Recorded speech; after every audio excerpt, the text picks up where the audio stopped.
Principles for managing wealth, insights from the scriptures. Wealth here is defined as outer visible means with purchasing power, but notes that wealth can be relative and subject to interpretation. Attitude towards wealth can reveal one's character, and those who are faithful in small things can be trusted with greater wealth.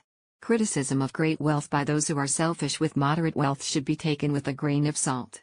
We all engage in material endeavors to some extent, and it's interesting to note that if Jesus worked in a carpenter shop until 30, he spent the same proportion of his life working as most people do to acquire necessities and luxuries. The wage motive plays a significant role in our daily lives, as millions of people go to work each day to earn money.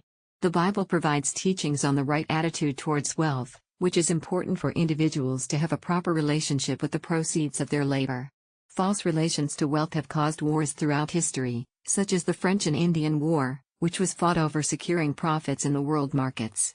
The War for Independence was caused by a series of taxes, and the issue of who had the right to levy the tax led to conflict.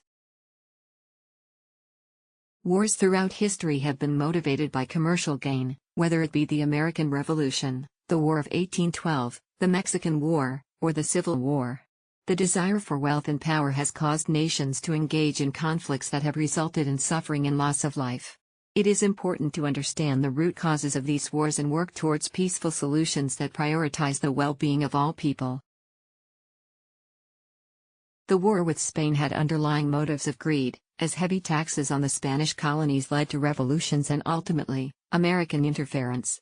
Greed is often the driving force behind war, as seen in both historical and imaginative portrayals. Money also plays a significant role in current national issues, including the tariff, currency, canal tolls, trust, and labor problems. The demon of greed continues to have a powerful influence on society, and we must remain vigilant in resisting its temptations. The desire for money can cause conflicts between employers and employees. The pursuit of profit is also related to the problem of social purity, which has led to the creation of laws to make it less profitable to engage in immoral activities. Money is a powerful force that has corrupted many, but we must strive to find a balance between profit and justice, morality, and social responsibility. Our society idolizes celebrities, but true heroes are those who leave a lasting impact on the world. Our culture values wealth and success, but the Bible warns of the dangers of greed. God is the only owner, and we should use our wealth for the betterment of society rather than for personal gain. The Bible claims that God owns everything, including silver, gold, cattle, the earth and its inhabitants. This is not just a claim of ownership, but a declaration of God's dominion over humanity. The Bible reinforces this message throughout both testaments and emphasizes that even materials like wood, coal, iron and gold coins ultimately belong to God. We should view ourselves as stewards of God's possessions and use our possessions and talents in a way that honors God and respects our fellow human beings. The scriptures teach that God grants individuals various abilities, including the power to accumulate wealth. It is a mistake to assume that financial success is solely due to one's achievement, as all wealth ultimately belongs to God and individuals are merely a trustee. Understanding these principles can help individuals avoid the pitfalls of complacency and self-centeredness that often come with great wealth. A man who had amassed great wealth through bountiful produce decided to tear down and rebuild his barns to store his abundance. He indulged in food, drink, and merriment, not realizing that he was merely a tenant and not an owner. Jesus called him a fool for missing the point of divine ownership and human trusteeship. Wealth cannot be taken with us when we pass away. The man was asked how much he had left behind, and the response was, all he had. This passage emphasizes the importance of understanding that we do not truly own anything and that eventually, we must relinquish all earthly possessions. The law of giving is unavoidable, and while we may choose when, what, and how to give, we cannot choose whether to give.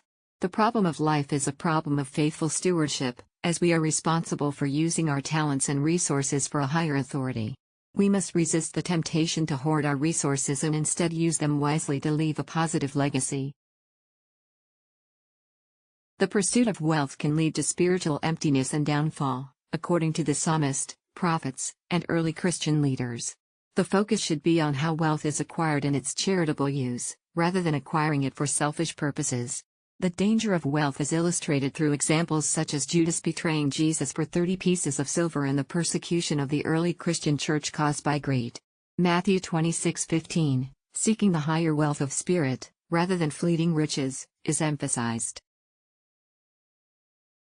The second persecution of the church was driven by greed, with a silversmith named Demetrius riling up his fellow craftsmen to protect their trade and worship of Diana. Acts 19:21-41. The New Testament writers, still reeling from previous persecutions, emphasize the dangers of greed and condemn the wealthy for oppressing the poor. James, in particular, warned the rich of their impending miseries and the corrupting influence of their riches. The perils of greed were a constant threat to the early church, and the New Testament sought to warn believers of its dangers. The Bible includes passages warning against greed and covetousness, which can separate us from God and hinder spiritual worship. Paul gave strong warnings to wealthy friends and even equated covetousness with idolatry. The pursuit of wealth can lead to ruin and devastation, and Paul's words serve as a warning that still holds true today. The quote, "For the love of money is the root of all evil," has been proven throughout history. 1 Timothy 6:10, greed is the cause of many crimes, and the Bible warns against the dangers of both poverty and wealth. Wealth can corrupt even the most virtuous individuals, so it's important to strive for a balance between the two. As Agur prayed in Proverbs, "Give me neither poverty nor riches, feed me with the food that is needful for me." It's crucial to remember the warnings of the Bible and be vigilant in our pursuit of wealth and success. The Bible's silence teaches a lesson about interpreting the teachings and examples of Jesus. Relying on cherry-picked passages leads to confusion and bias. To truly understand Jesus' teachings, we must take them in their completeness and judge them based on his overall attitude toward people. Despite having wealthy disciples, Jesus did not demand that they give up their wealth. It is important to understand his teachings in their entirety to gain a deeper understanding of his message. Some of Jesus' teachings were directed towards specific individuals and not meant to be universal. We should be careful when interpreting his teachings and recognize that he tailored his message to each individual he encountered. The parable of Dives and Lazarus cannot be reduced to the contrast between the rich and poor, but rather it is about character and compassion. Our material possessions do not determine our fate, but rather our character and actions. In this parable, Jesus warns against the idea that wealth entitles a person to special privileges in the afterlife. Instead, he urges people to consider the spiritual aspect of money and its effect on the heart. The direction of one's treasure determines the direction of their heart, whether it be invested in selfish, holy, parental, or evil causes. Jesus emphasizes that the motive behind saving or giving money determines the heart action and how it affects the afterlife. He acknowledges that the way to a man's heart is often through his purse, and this is a practical rule that we have seen in action many times.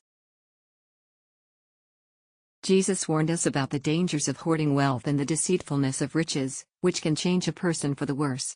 We can influence hearts by convincing others to donate to worthy causes such as hospitals, colleges, and libraries. Reflecting on the true ownership of the earth reminds us of our responsibility to use our wealth for the greater good.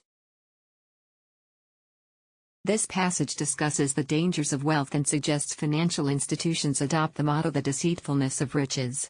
It explores the idea of serving two masters and asserts that it is impossible to serve both God and mammon simultaneously. Matthew 6:24, many individuals try to lead a double life, prioritizing their work over their faith, but this is seen as a poor compromise. The passage emphasizes that God is the absolute owner and mammon must yield to him. The writing could be improved with clearer transitions and more descriptive language. Contractions should be avoided and more formal language should be used to make it sound more professional. Jesus' message of wholehearted devotion transcends all areas of life, including finance. The story of the young ruler who approaches Jesus with a question is a poignant example of this teaching. The young man has lived a virtuous life but is asked to give away his wealth and follow Jesus. Matthew 19:21. This demand for utter surrender is the true cost of discipleship. Many great Christian figures have followed this example of total sacrifice. This story serves as a powerful reminder of what it means to truly devote oneself to Jesus. This passage discusses the idea of self-renunciation, where individuals give up their worldly possessions and donate to those in need. It highlights examples such as John Wesley and Saint Francis of Assisi who gave up their fortunes for charity. The passage also tells the story of a young man who was offered the chance to give up his riches and become a saint, but chose to hold on to his wealth instead. Jesus emphasizes how difficult it is for those with riches to enter the kingdom of God. Jesus warned that it is difficult for those who trust in riches to enter into the kingdom of God. Mark 10:23-25, he used a figure of speech, stating that it is easier for a camel to go through the eye of a needle than for a rich man to enter the kingdom of God. Although this statement has been interpreted in different ways, the warning remains clear. Jesus did not condemn the wealthy, but rather cautioned against trusting in riches. Despite the difficulty, it is possible for the wealthy to enter the kingdom of God with God's help. We should not condemn the wealthy, but rather encourage them to trust in God and not in their riches. The power of God can break through the materialism that can lead people to idolize wealth and inspire them to love and worship God. This message is often rejected by the wealthy, but it is important to acknowledge as the pursuit of material wealth can lead to spiritual peril. The stewardship of wealth offers incredible opportunities to help others and spread influence, but it is important to put God first and live with a spirit of love. We must strive to use our resources in a way that honors God and benefits others. Christ emphasizes that possessions are temporary and warns against gaining the whole world at the expense of losing oneself. He connects the use of money to eternal consequences, urging people to use their wealth to create everlasting friendships in order to populate heaven. By using wealth wisely, we reflect the image of the heavenly Lord and make permanent investments in the lives of others.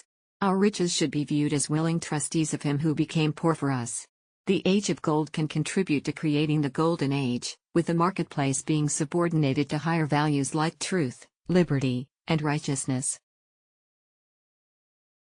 Remember, if someone who is supposed to be a Christian has money enough to live well, and sees a brother in need, and won't help him, how can God's love be within him? 1 John 3:17.